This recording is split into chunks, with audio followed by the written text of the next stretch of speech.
La Banque centrale européenne a donné son feu vert au lancement du chantier de l'euro numérique. La première étape d'étude est prévue pour durer environ 24 mois et la monnaie de l'e-euro pourrait voir le jour vers 2025. À l'inverse du Bitcoin, l'euro numérique pourrait être utilisé pour régler des achats à la caisse d'un supermarché ou en ligne à l'aide d'un smartphone ou d'une carte de paiement. La Banque centrale européenne prévoit un système sans risque, accessible et efficace qui devrait permettre aux ménages de faire des dépôts directement sur des comptes de banque régulés. À terme, la nouvelle monnaie numérique aura l'avantage d'économiser aux épargnants les frais d'un compte classique.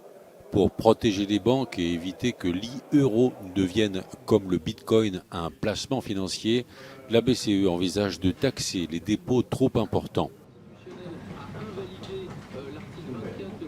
L'euro numérique, ce terme ne vous dit peut-être rien, mais vous risquez d'en entendre beaucoup parler ces prochains mois.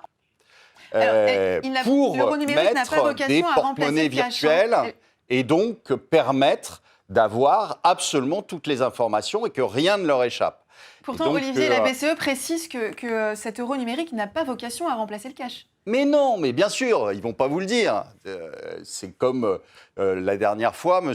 Macron qui nous disait qu'il était prêt pour la deuxième vague. Bon, on voit comment il a été prêt. Donc on est évidemment, on avance masqué. Quand on est une banque centrale, on ne va pas vous annoncer dès le départ que c'est pour annuler le cash.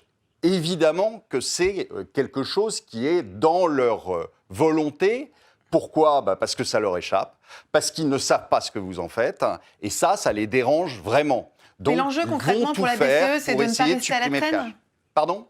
L'enjeu concrètement pour la BCE, c'est de ne pas rester à la traîne face aux GAFA, face à d'autres États qui pourraient... C'est pas rester à la traîne, et puis je vous dis, ça s'inscrit dans un mouvement qui est là depuis déjà plusieurs années, qui est d'avoir le plus de renseignements de ce que vous faites pour vous utiliser comme un produit.